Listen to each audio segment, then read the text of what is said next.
Welcome, everyone, to the Workforce Navigator podcast. I'm Steve McDonald, your host. And today, I think we've got one of those conversations that breaks through the clutter of what's going on in talent and HR, what's happening as we're developing our high performance teams, what are actually the roadblocks that are keeping us from getting there. And we're going to peel back that onion today with Rachel Bozeman. Now, Rachel, you are the Director of Talent Acquisition at Consumer Cellular. You've got a really great background. You've been an eighth grade teacher. You have a background that spans technology, manufacturing, government, and I'm going to let you explain a little bit more about that.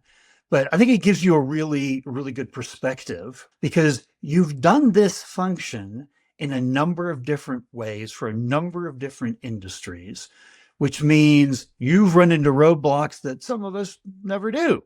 So with that, what I'd love to do is maybe just expand a little bit more on that background of yours, and then we'll jump right in. So I'm so excited to be here.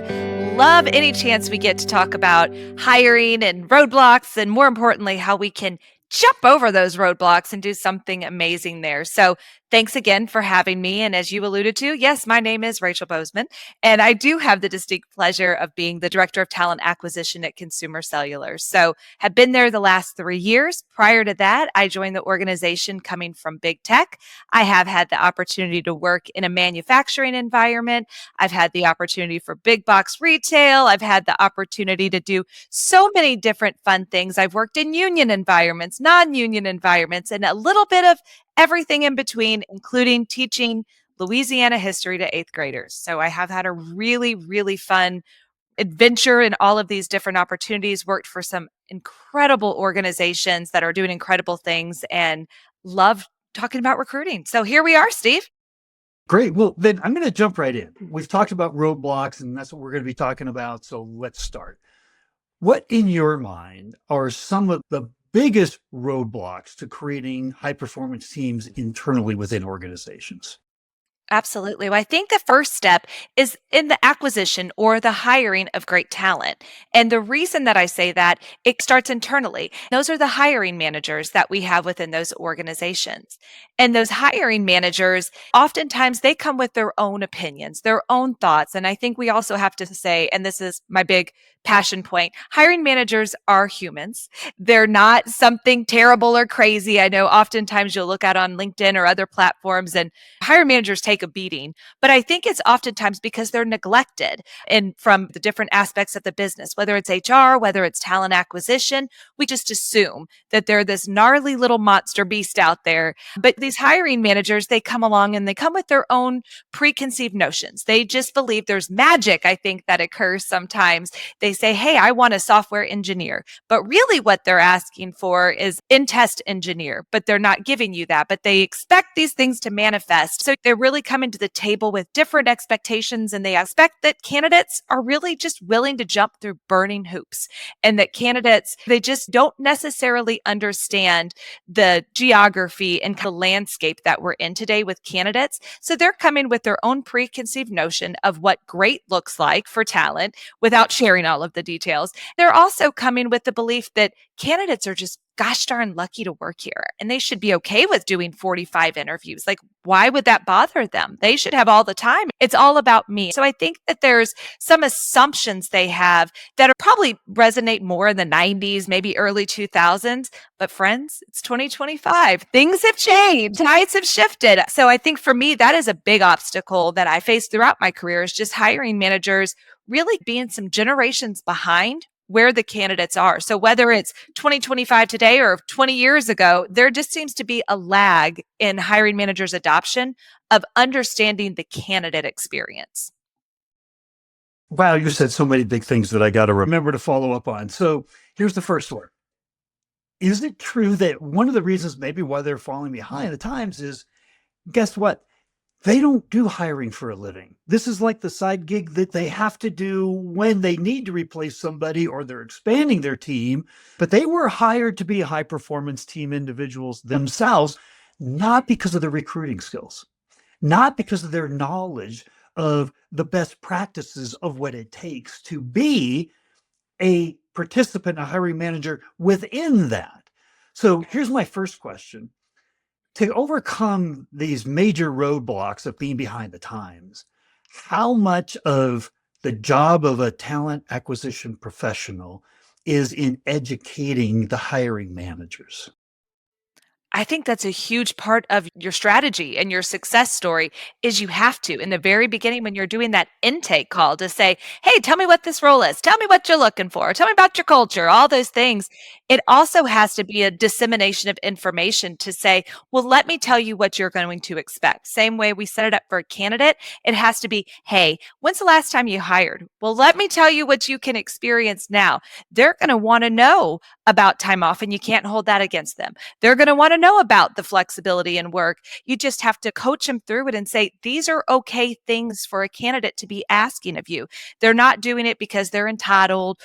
Again, the candidates aren't crazy little monsters either. They're humans and they have human needs. And we've been through some crazy things over the last several years. So it's really just educating them on what they can expect from a candidate perspective. But also, I think it's important that you remind them they're an ambassador of the company. And so sometimes you have to set your own desires and wishes. And remember, the way you act is going to be reflective of the company. And they have legal responsibilities in the way they act, the decisions they make.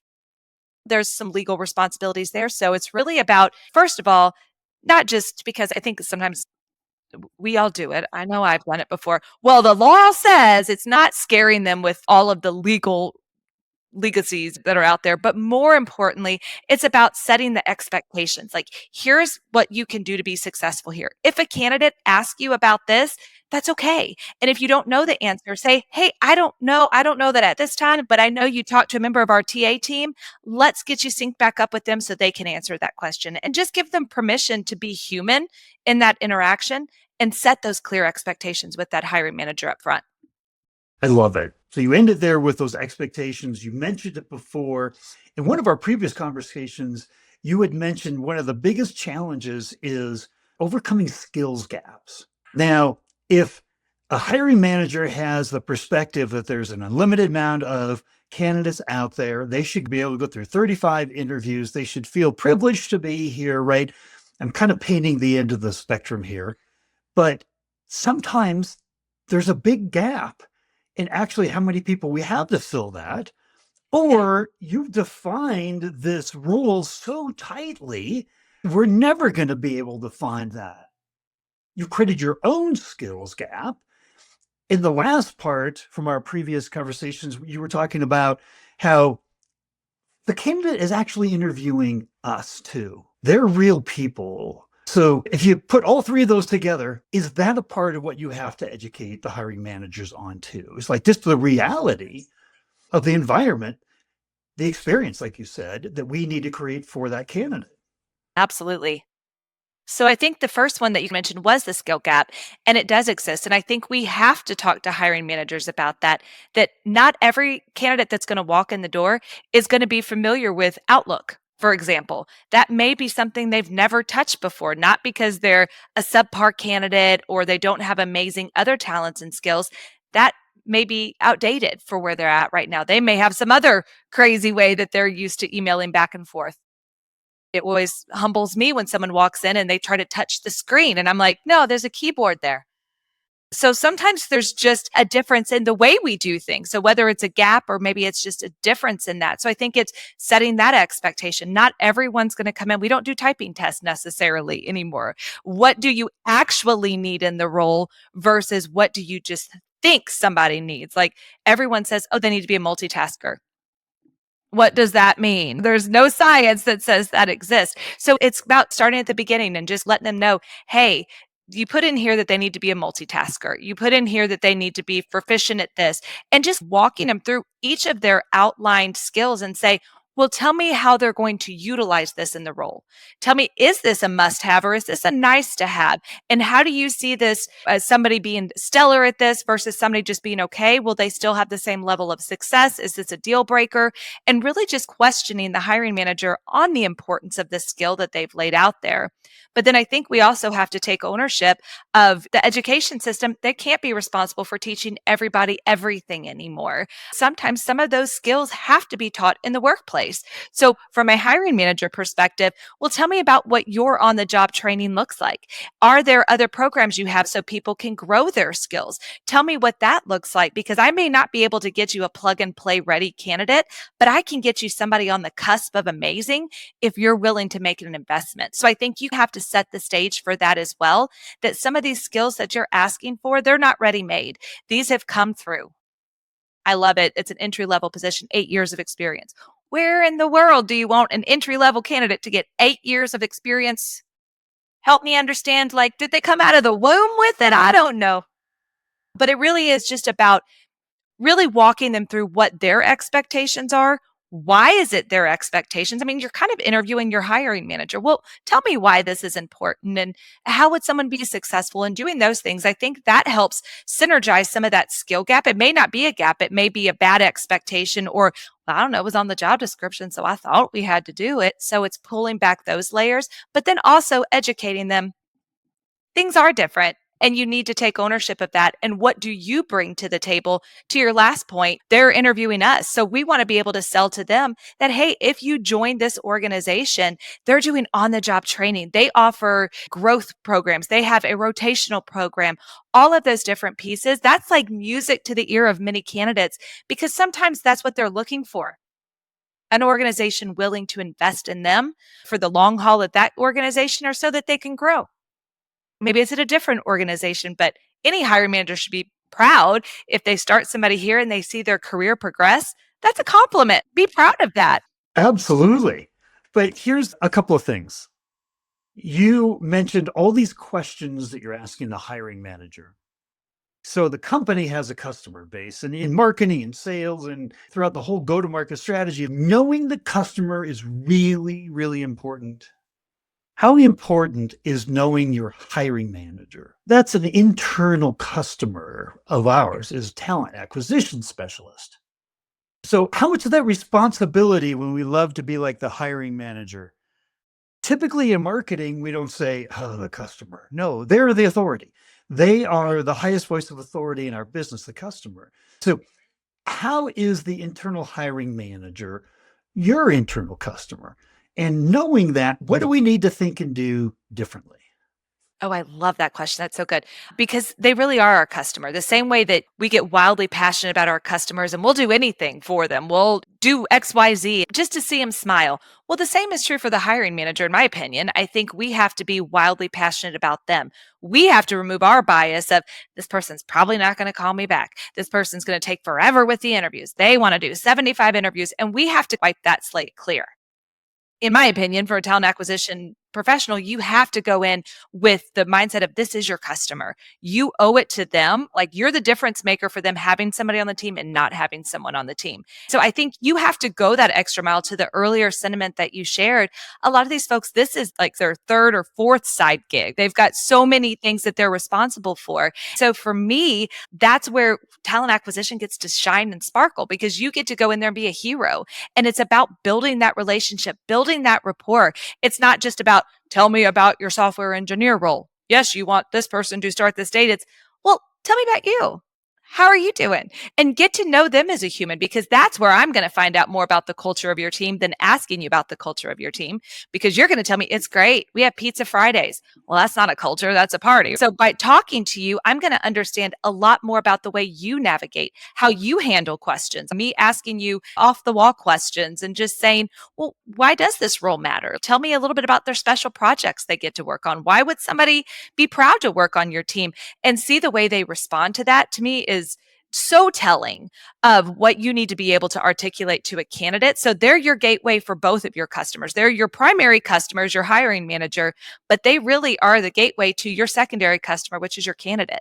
They're going to be the one that's interacting with them. So you've got to be able to get all of that information from them, but then you've got to be so supportive and kind. I think oftentimes we forget that we're humans. Like, let's just lean into kind and let them know, hey, if this gets overwhelming, let me know. What can I do to make it easier for you? Is it easier if I just block certain times on your calendar each week so we can assume that those are going to be interview times? Can I just set up 15 minutes at the end of each week so I can debrief you? You can own that narrative too. So I think you have to be not passive aggressive, but positive aggressive type of recruiter where you're out there really making sure you're taking care of their needs, educating them when they stumble, helping them get up, fail quickly, and say, hey, it's okay. It's all right. Maybe you got that offer out. You did mean to because we didn't have that offer approved. Let's figure out how we can solve this together. So I think you have to be a safe place to land. You also have to be an educator, but you also have to be a friendly ally in the whole process because it's a journey and it can be gosh darn painful out there. But you're in it together because as much as it's painful for them, it can be for you too. So it's kind of be commiserate together and you both have the same goal. You want the right person in the role. And I just don't think you can lose sight of that when it comes to the hiring manager. So everything you just said, I have two big takeaways. A, they're my internal customer. I have to know and understand them. B, not just the candidate experience. What's the hiring manager's experience? And how are you creating an experience for them? If they're your internal customer, and we all know customer experience. In fact, McKinsey put out a study that said biggest differentiator of the most highly profitable companies is CX, is customer experience. So if this is your internal customer. Everything you just said was really thinking through having a goal, not just flying by the seat of your pants, but having a goal. How am I creating the experience for my hiring manager that wants them to work with us? Because the more that they work with us, the more engaged they are with us, the more we know. And guess what? The better candidates we're going to get. We're all going to be more successful. Is that a good takeaway from what you were saying? No, I think you said it beautifully. And then you have to follow up. There's the only other thing I would add to it. It's all about doing well with them. We do a survey with our hiring managers afterwards to say, how did we do? Where can we tweak it? So you can't ever just rest on your laurels of like, well, I feel like they really like me. They invited me to that Friday pizza party. I must be in. It has to be more about what can we do better? So I think you always have to be as wildly passionate about making that the best experience because there are options. Let's be honest, especially as internal recruiting teams, it may be easier for them to go outside to a staffing agency because gosh darn it, sometimes they can do things a lot quicker for a whole host of different reasons. But it's about really just making sure you're doing everything you can, laying it out on the line, leaving it all out on the stage, and walking away saying, I did everything I can to win that customer. And that customer also happens to be a coworker. So you mentioned something there that's a very important part of actually talent acquisition. And you mentioned BPO partners like outsourced partners. There, I guarantee, maybe I should ask you this beforehand, when you were working in manufacturing, the government, you've worked with BPO partners before. So a strategic outsourced partner, if it's a part of our game plan, it's a part of what we do, then they're a part of that experience that we're creating for the candidate, for the internal hiring manager. They're part of that experience. And the outcome is going to be these high performance teams, these roadblocks that we're talking about. They need to be in line with that. You also mentioned culture, which I've remembered that I wanted to bring up. They've got to be a part of our culture, and you've got to be able to represent that because company cultures are one of the biggest attractions for candidates these days.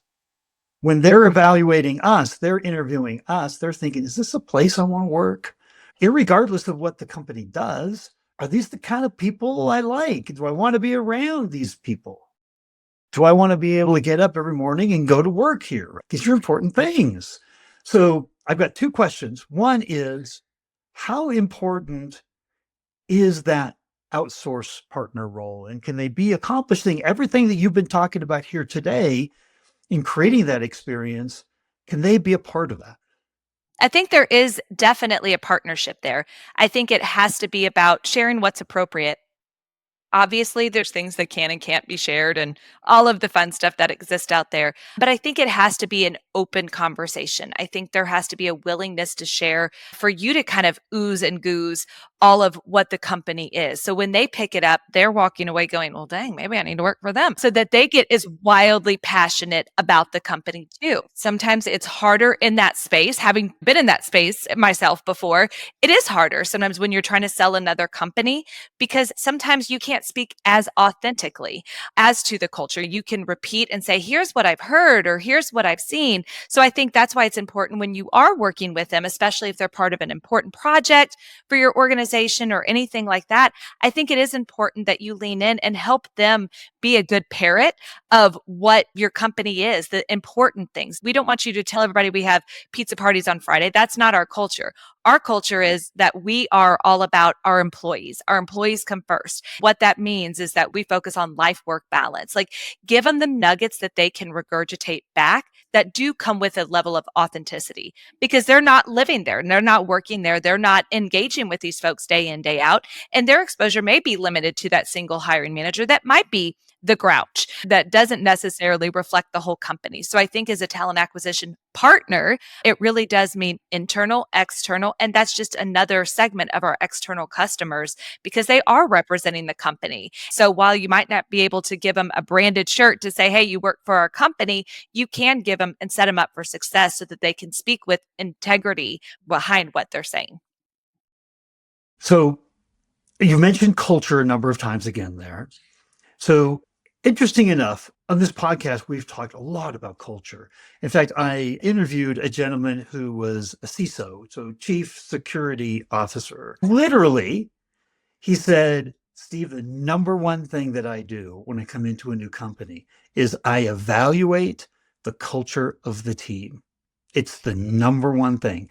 And based on that, how can I create a team culture, grow, expand, keep what's good? But he said, that's the way I'm going to attract good people. That's the way people are going to work together.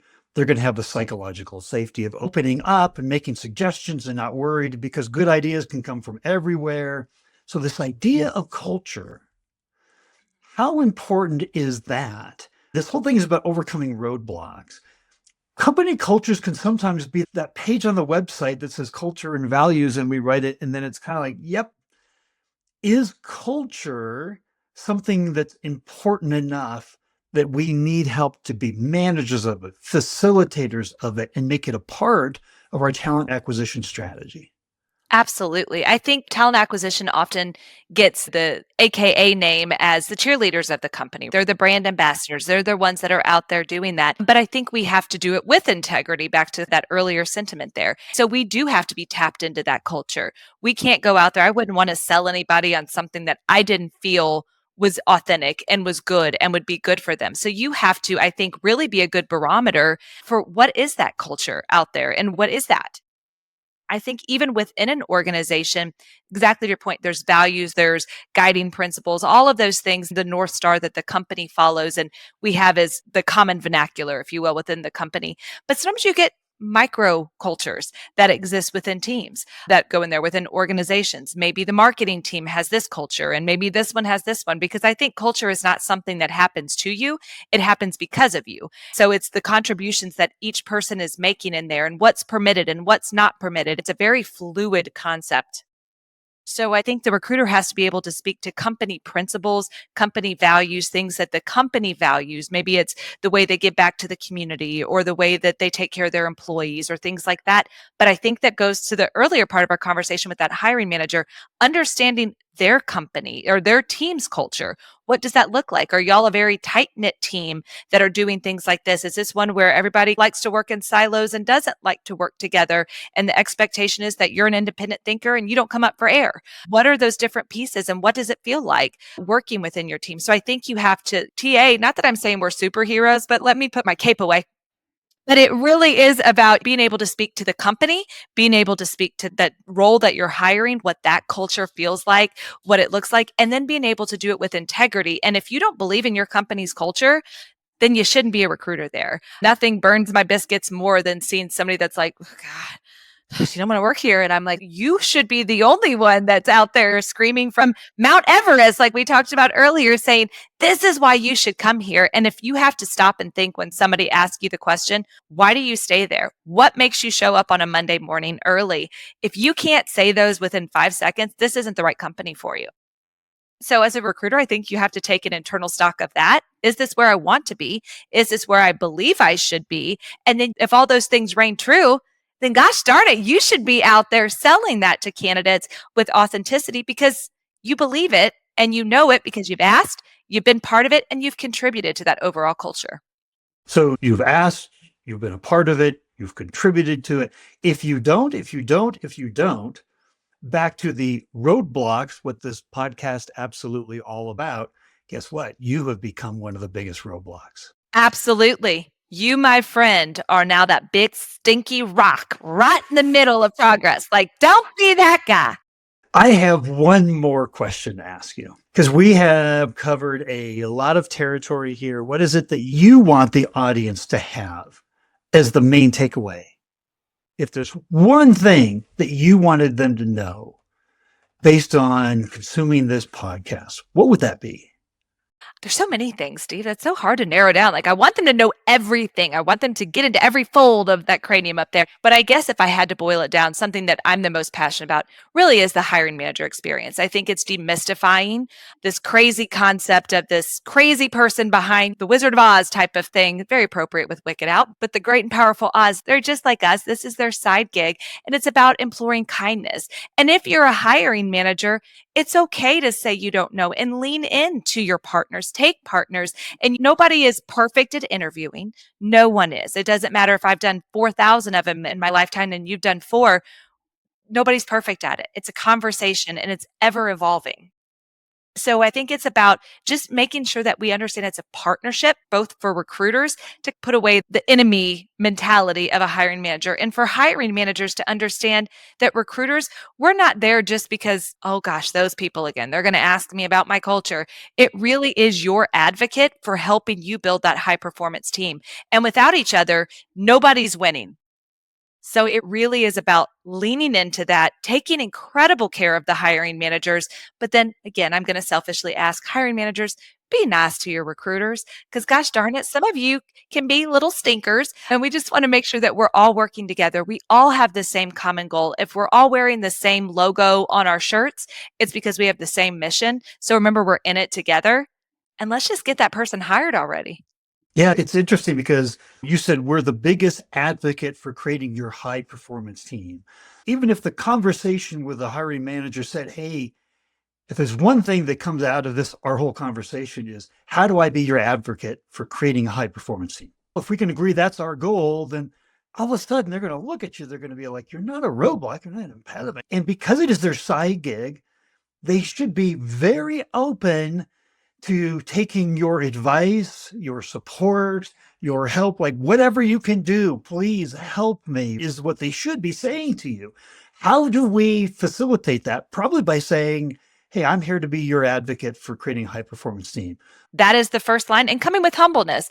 Because again, while you may be an expert at recruiting, this is somebody who also likens themselves to be an expert at recruiting. So you have to come to them and just say, hey, I'm here for you. I want to be your advocate. I want to help build your high performing team. I'm not going to walk away happy unless you're happy and let them know you're all in it. But I think you also have to come with a little bit of understanding their business. Do your research before you go to that hiring manager and learn about what they're contributing to the company too, because they want to know that you're just not this person that lives out here in utopia.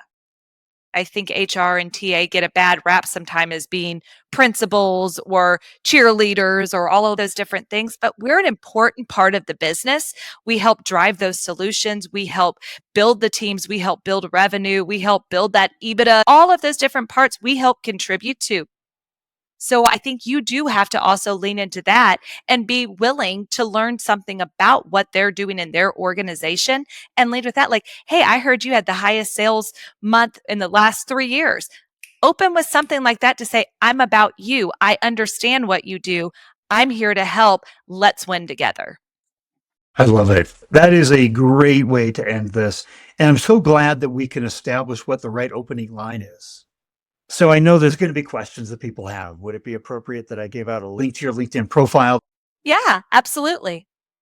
As long as you're not selling me anything, because while hiring managers, they're lovely and wonderful. Sometimes the sell folks, they got to lay a little lower because they fill up those inboxes. I would agree. These are genuine questions. I love genuine questions and I will answer all the genuine questions. But if you sell me something, I'm not going to be your advocate.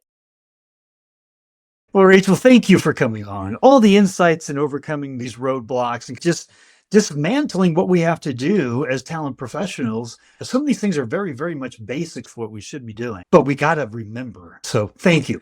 No, thank you. This was a pleasure. Thanks so much, Steve.